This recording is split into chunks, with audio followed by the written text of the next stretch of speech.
GTX 260, the start of serious gaming GPUs. In 2008, NVIDIA released the GTX 260, and this was the moment PC gaming graphics cards stopped pretending. Before this, graphics processing units, so GPUs, existed, but the GTX 260 felt unapologetically built for gamers who wanted high resolutions, smooth frame rates, and modern games without compromise. At the time, it delivered exactly that, even in demanding titles that pushed previous hardware to its limits. Owning one meant you were ahead of most players. This wasn't a casual upgrade. It was a statement. You didn't buy this card to get by, you bought it to dominate. Of course, it came with consequences. The card was large, loud, hot, and hungry for power. Your PC case needed airflow, patience, and forgiveness. By today's standards, it's painfully slow, but historically it mattered because it redefined expectations. The GTX 260 established NVIDIA's new philosophy: performance first, efficiency later. It taught gamers to accept heat and power draw as the cost of real performance. That mindset became the DNA of GTX, and once it took hold, there was no going back. And that decision shaped everything that followed. GTX 460, the people's GPU. A few years later, NVIDIA released the GTX 460, and this is where GTX stopped being exclusive. This card wasn't about dominance, it was about accessibility. Affordable, powerful for its price, and incredibly popular, the GTX 460 gave mainstream gamers a reason to care and a reason to upgrade. It handled popular titles well, scaled nicely with overclocking, and made budget builds genuinely exciting.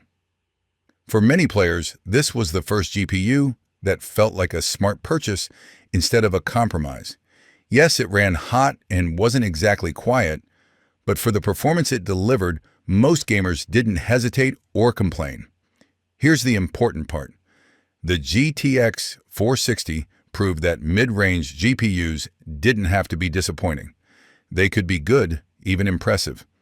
And once gamers realized that, expectations permanently changed across the entire market. GTX 580, the undisputed king. Then NVIDIA reminded everyone who was in charge. The GTX 580 launched as the fastest single GPU graphics card available. No debate, no real competition. This was the benchmark card of its era, the one every other GPU was measured against. Games were tested on it. Reviews revolved around it.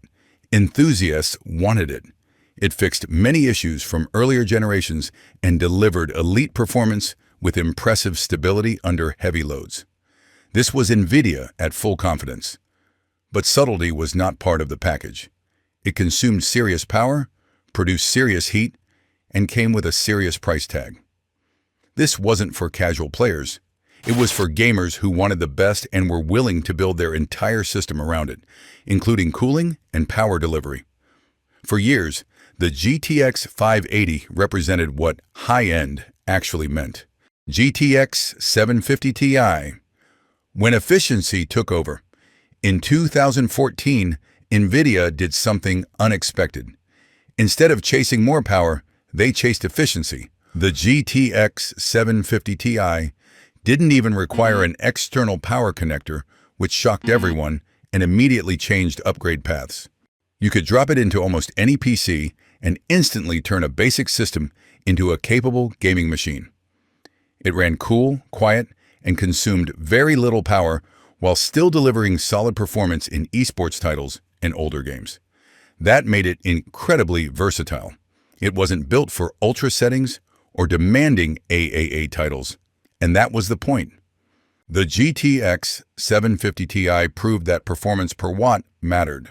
From here on, NVIDIA's priorities shifted. GPUs were no longer just about brute force.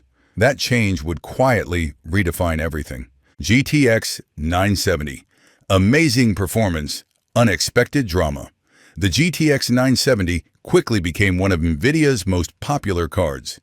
Excellent 1080p gaming, strong 1440p performance, low noise, good thermals, and an attractive price made it an easy recommendation for years. Then came the graphics memory controversy. Technically, it had 4 gigabytes of memory, but not all of it behaved the same way. The internet reacted exactly how you'd expect, with complaints far louder than the real-world impact. Did it break games? No. Did it ruin the card? Also no. Millions of gamers continued using it happily, but the conversation changed. The GTX 970 didn't just shape gaming setups, it reshaped how people viewed hardware transparency, trust, and marketing claims. From this point on, trust mattered more. GTX 980 Ti, Titan power without the Titan price. If the GTX 970 was about balance, the GTX 980 Ti was about power. This card delivered near-flagship performance and came dangerously close to NVIDIA's far more expensive Titan lineup without the Titan price tag. It crushed 1440p gaming, handled early 4K better than expected, and quickly became a favorite among enthusiasts who wanted maximum performance without total insanity. Yes, it was expensive, but compared to what it replaced, it felt justified. The GTX 980 Ti aged gracefully and stayed relevant far longer than most GPUs. It proved NVIDIA could deliver extreme performance without forcing buyers into absurd pricing, something that wouldn't always remain true. GTX 1060, the GPU everyone owned. In 2016, NVIDIA released the GTX 1060, and this card didn't just succeed, it dominated. For years, it was the most popular graphics card among PC gamers, and its longevity speaks for itself. The reason was simple: excellent 1080p gaming, low power consumption, cool operation, quiet performance, and a price that made sense. No ray tracing, no AI features, just reliability and consistency. For an entire generation, the GTX 1060 was PC gaming. Even today, many of these cards are still running, still playable, and still proving how well NVIDIA nailed the formula. GTX 1080 Ti, the legendary finale.